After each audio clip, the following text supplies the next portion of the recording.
Hello, hello. Hi guys, it's my Halloween special.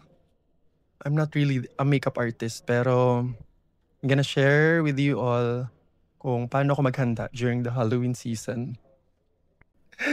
May kasama pala ako mamaya, papakilala ko rin sa inyo pag nakaayos na din siya. So, we have 3 nights to prepare. May iba-iba kaming costume and look per night. So, good luck to us. This is the night number 1. Matuturuan ko kayo kung paano magkaroon ng ganitong look from this look to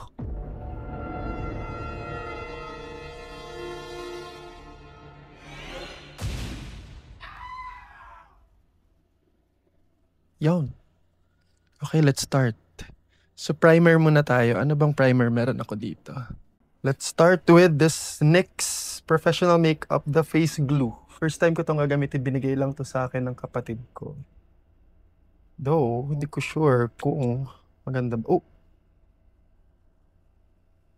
Parang nga siyang glue, no? Siya rin pala gumawa nito, yung kapatid ko ng nails. Okay. So bago kayo mag-primer, nag-moisturize na pala tayo para madaling kumapit. Maganda yung kapit ng makeup natin. Ang tanong, ano nga bang look to? 'Di ba? Wednesday look, pero ano lang siya, inspired kasi hindi ako hindi ako nakabili ng makeup tuloy, ng buhok na kagaya ni Wednesday, and boy version kasi yung gagawin ko. After nito is foundation. Make sure na yung lightest foundation yung gagamitin nyo kung gusto nyo maging parang kasing putla ni Wednesday. For my foundation, I'll be using tong Strokes Soft Veil Filter Foundation in a shade Light 02. Actually, dati ito yung foundation ko kasi nakakapalan ako for everyday use. Kaya bumalik ako sa Maybelline. Pero since kailangan makapal tonight and para mas tumagal, gamitin natin to. At ilieg lagyan nyo dahil kailangan po pantay, no? Ang hirap naman ng hindi pumapantay. And then wet sponge.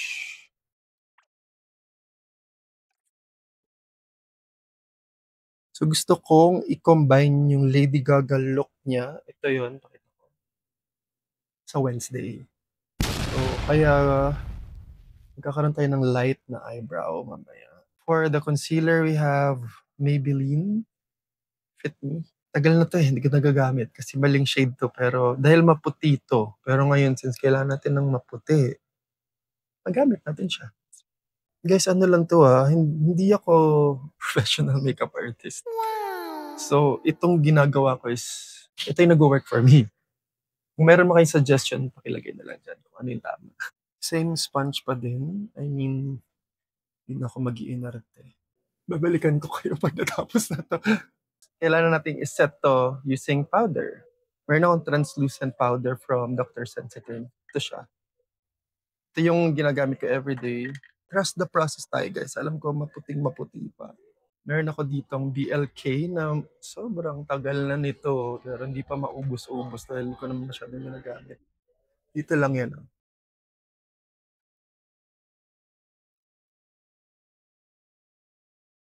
Tapos, itong dark. So, gamit kong lightest dito sa around area, then darkest tong dalawa para magkaroon ng depth. Depth.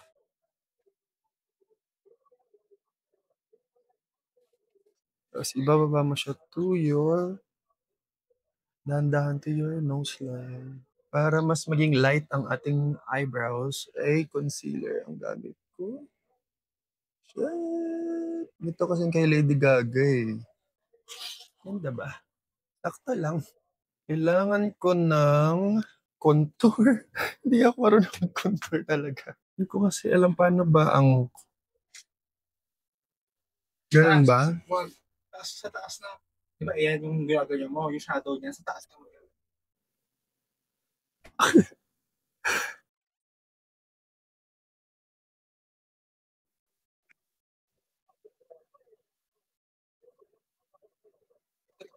Okay, tapos dito sa may baba. Ganyan. Ano?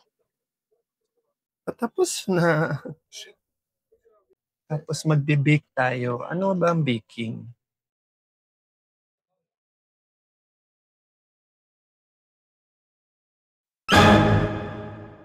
Okay, balikan ko kayo. So here's the final look.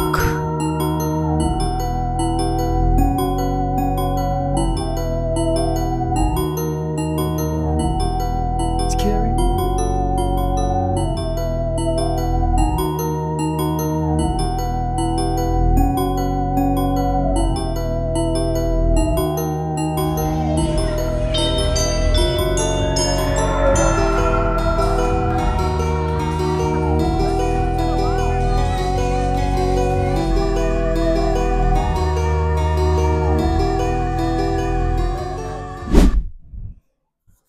Hello, hello, hello. So that was the day one of night one of our Halloween.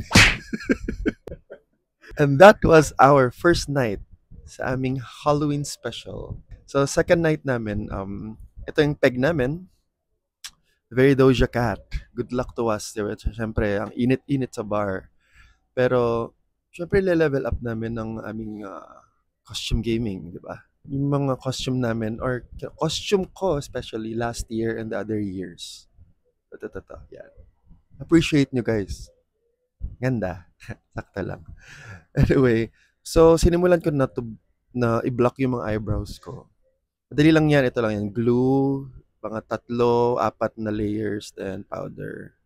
And then, red hair wax. Binili ko lang ito sa TikTok ata. Yes, for around like 150. So ito muna ang ginawa ko para pag nagpintura na ako, tuloy-tuloy na. Okay? Anyway, nag-AI ako pala ng aking na-envision about this costume. Ito siya. Magagawa nga ba tonight?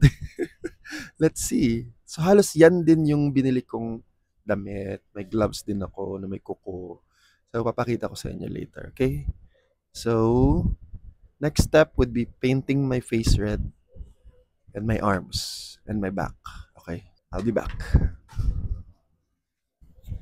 Okay, we're back. So let's paint ourselves with red. Itong red face paint ko na to, nabili ko lang to sa Shopee or TikTok or no, I don't know, for 400 almost pala. Pero ang tagal niya maubos. Manipis siya. Huwag kayong bumili ng dalawa kung ikaw lang gagamit. Feeling mo kulang pero kasya siya. I mean, hindi ba nga siya nangangalahati? Dalawa na kami nagpipaint. So, let's go.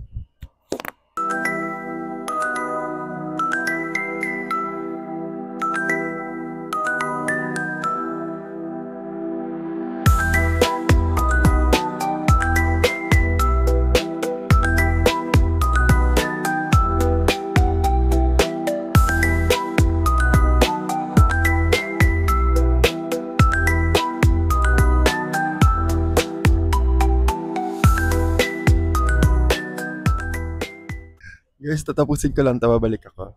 Okay? Hello, sorry. Hello. Sorry na medyo ako natuwa sa process. So, nakalimutan ko kayong balikan. Anyway, so after kong pinturahan yung face, may arms, and then I set it ng powder, setting spray, and then nagsimula na ako to do my eye makeup. So, usually, gusto ko maging parang clean devil lang. So, hindi masyadong dark on the eyes. More on dito lang. Tsaka dyan, para fierce ba? Parang, pak! Oh. So, hayaan nyo muna ito mga puti-puti kasi parang binibake ko yung powder sa katawan ko para mamaya hindi siya mag-smudge, and then setting spray ko ulit siya. Pag na-setting spray nyo naman yun, mawawala yung mga puti-puti. Anyway, after this, isiset ko lang to and final touches lang with my panga-panga, and then babalikan ko kayo with the damit na, and alam ko may ears pa ako and accessories. Diyan lang kayo. Bye. See you later.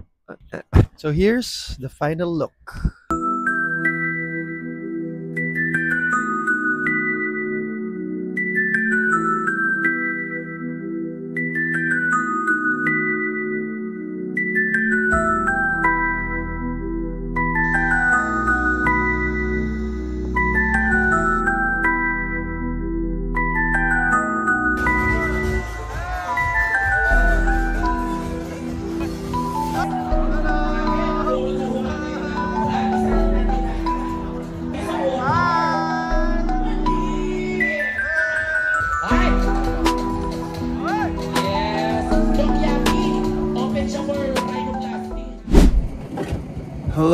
welcome to day 3 or night 3 of our Halloween special.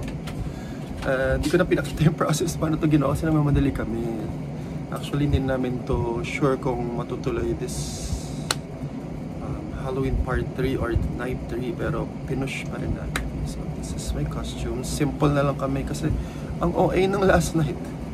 Kita niyo naman, pinaakyat pa kami sa stage ng UPAR. So thankful naman kami na na-appreciate ng mga tao. And then, ito lang, may fake nails ako from TikTok. And then, mabilis ang, ano ba, vampire, right? Yung ano ko, costume.